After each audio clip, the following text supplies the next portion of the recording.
રાતે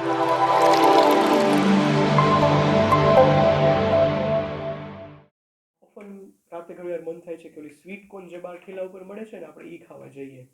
ચીઝ મસાલા sweet corn જે હોય છે, ઓબ્વિયસલી એ રોજ ખાવાનું મન થાય, પણ હવે તો એ બી એક્સપેન્સિવ થઈ ગઈ છે બહાર, ઇવન સ્ટોલની અંદર. તો એમ થાય કે ઘરે જ કેમ ન બનાવીએ આપણે. અને અત્યારે કોર્ન વિન્ટર છે તો કોર્ન બી ઇઝીલી અવેલેબલ હોય છે ને ક્વોલિટી ખૂબ જ સારી આવે છે.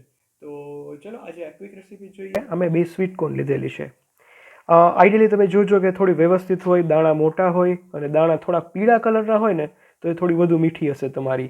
અને દાણા રીતના સ્ટ્રેટ લાઇનમાં હોય તો તમને ઇઝી પડશે. તો મેં 2 લીધેલી છે, તમે કોઈ બી ક્વોન્ટિટીમાં લઈ શકો છો.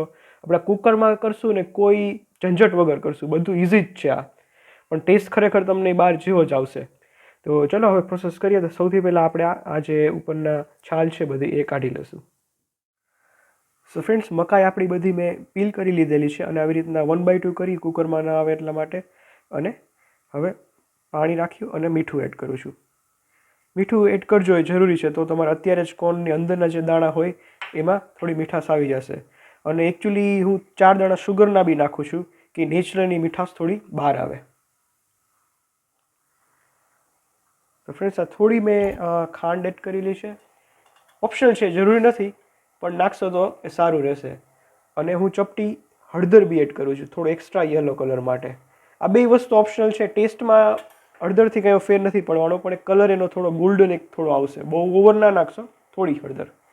હવે આપણે બાફવા મૂકી દઈશું. અને ફ્રેન્ડ્સ, હવે કુકર બંધ કરી દઈશું અને મીડિયમ ફ્લેમ ઉપર લગભગ 7 થી 8 સીટી અમે લગભગ એટલી વગાડીએ છીએ. પછી ડિપેન્ડ કરે છે કેવું પાણી છે ને, તો તમે તમારી રીતે જોઈ લેજો, પણ એટલીસ્ટ 6 to 7 તો તમે સીટી વગાડજો જ આમાં.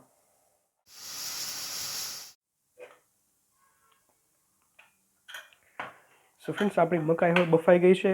કુકર બી નેચરલી ડીપ્રેશરાઇઝ કર્યું હતું, એટલે હવે જો હવે આપણે નેક્સ્ટ પ્રોસેસ છે એ થોડી ગરમ ગરમ જ કરવાની છે, તો તમને ખરેખર મજા આવશે ને. થોડું બટર ને બધું સરખું થોડું મેલ્ટ થશે.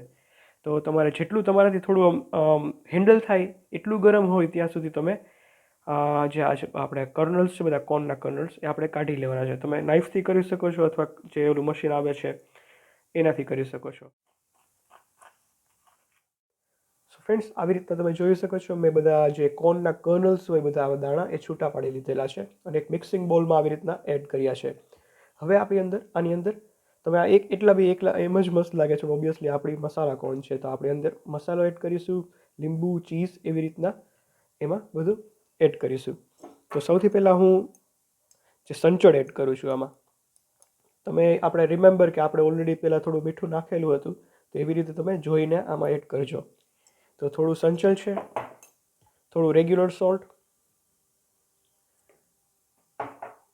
ઓકે, થોડો રેડ ચીલી પાવડર, અગેન તીખાશ તમારી ઉપર છે. રેડ ચીલી પાવડર અને થોડું કાળું મરી પાવડર, જે બ્લેક પેપર જે કહે છે. એ ચીઝ સાથેનો બહુ કોર્ન ને ચીઝ સાથેનો ટેસ્ટ સરસ આવે છે. તો આ જો હોય તો તમે ડેફિનેટલી એડ કરજો. સાથે સાથે આપણે થોડું બટર, અગેન કોઈ અપર લિમિટ નથી. ગરમ આપણે અત્યારે વોર્મ છે એકદમ, તો બટર એટલું સરસ મેલ્ટ થશે ને, આપણા મસાલા બધા અંદર ચોટી જશે. એટલે તો ગરમમાં તમે કરશો તો ખરેખર મજા આવશે. અને ચાટ મસાલો, ઓકે, ટેસ્ટ અનુસાર તમે પછી ગમે એટલો એડ કરી શકો છો. અને લીંબુ બી જરૂરી છે. નાખતા પહેલાં એકવાર આપણે બધું સરસ મિક્સ કરી લઈએ. ફ્રેન્ડ્સ, આટલા જ આપણે ઇન્ગ્રેડિયન્ટ્સ નાખીએ એવું નથી. તમારે જે આમાં નાખવું હોય તમે એડ કરી શકો છો. કોઈ બી બીજી બી વેજીટેબલ્સ છે, ટોમેટોઝ છે, અનિયન્સ છે, whatever you like. Okay, સરસ મિક્સ થઈ ગયું. હવે આપણે ચીઝ એડ કરીશું. તો ફ્રેન્ડ્સ, આમાં ચીઝ એડ કરું છું. આ ચેડર ચીઝ છે, ઓકે, ખમણીને આવી રીતના. અગેન કોઈ અપર લિમિટ નથી ફ્રેન્ડ્સ, તમે if you how much you like. તો આપણું ચીઝ ખમણાઈ ગયું છે ફ્રેન્ડ્સ. અને આઈ થિંક મને પછી એવું થયું કે ચલો થોડી કોથમીર બી એડ કરું, તો હું થોડી ચોપ કોથમીર. હવે આપણે બધું મિક્સ કરી દઈશું. અને વન થિંગ રિમેમ્બર ફ્રેન્ડ્સ, કે ચીઝમાં બી સોલ્ટ હોય જ છે, તો ચીઝ સોલ્ટ તમે એ પ્રમાણે નાખજો. અને બસ કમ્પ્લીટલી જો રેડી. જરાય એમાં વાર લાગી ફ્રેન્ડ્સ. અને ઘરે બહાર એકચ્યુઅલી હવે તો સ્ટોલમાં બી આ ખૂબ એક્સપેન્સિવ મળે છે. તો અત્યારે વિન્ટરની સિઝનમાં ઘણી બધી સ્વીટકોર્ન ઇઝીલી અવેલેબલ હોય છે અને you can find it very cheap. તો ઘરે જ આપણે શું કામ ના બનાવીએ અને એવરીડે તમે આ મજા લઈ શકો છો આની. તો ગરમ ગરમ બસ તમે આ થોડી વોર્મ આઈ મીન હવે આપણે સર્વ કરીશું. આવી રીતના ફ્રેન્ડ્સ મેં ઘરે જ નાના બાઉલમાં હું સર્વ કરું છું. ફ્રેન્ડ્સ તમે એકચ્યુઅલી આ સ્ટાર્ટર તરીકે બી તમે યુઝ કરી શકો છો. તમારી ઘરે ડિનર પાર્ટી અથવા એવું કંઈક સ્નેક્સનું હોય તો તમે સ્ટાર્ટર તરીકે બી આ યુઝ કરી શકો છો. નાના નાના પોર્શનમાં આપી શકો છો.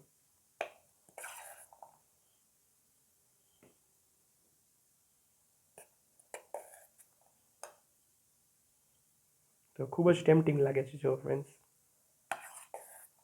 સરસ સુગંધ આવે છે કારણ કે આપણે બટર ને ચીઝ ખૂબ જ દિલથી ભરી ભરીને રાખ્યું છે અને મસાલાની જે એકદમ વોર્મ હોય ત્યારે એની જે ફ્રેગ્રન્સ જે કોર્નની આવે ને ખરેખર બહુ મજા આવે એવી છે.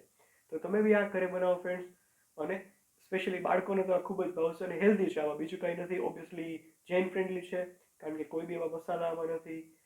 તો થેન્ક્સ ફોર વોચિંગ ફ્રેન્ડ્સ. આમ યોર દર્શન સાઇનિંગ ઓફ. Good bye.